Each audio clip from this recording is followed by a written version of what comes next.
When police and firefighters respond to an emergency, seconds count. And to try to help make those seconds count in remote, unmarked areas, there's a new plan. Areas like area trails. There's one retired firefighter who now has a plan to help.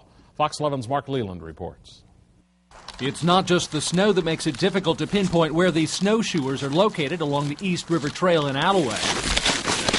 The trail winds through several communities but has no trail markers. Retired firefighter Steve Bosted is looking to change that. I think people are more going to use these markers to see how far they've walked or ridden, and as a side effect, they will help us find somebody in an emergency situation. Bosted has a plan to place mile markers like this one every 1/10 of a mile on 6 miles of the East River Trail and 10 miles of the Fox River Trail. The letter will designate the trail that it's on, and the numbers will go up every 1/10 of a mile. Bosted came up with the idea 2 years ago when Alloway Fire Department crews had trouble finding a bicyclist that had fallen. It bothered me that it took us so long to find this person. Many who use the trail like the marker idea. A lot of people use the trail, so it's I think it would be helpful to have the mile markers on. Local municipalities are supportive, but budgets are tight and they offered no funding, so Boston has privately collected $5,000 of the $7,000 needed.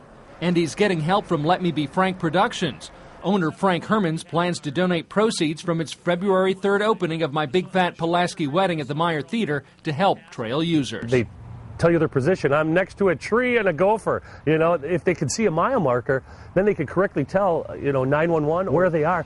Quicker response, a possibility of saving a life. Plans are for the trail markers to go up once the ground thaws this spring. In Alloway, Mark Leland, Fox 11 News.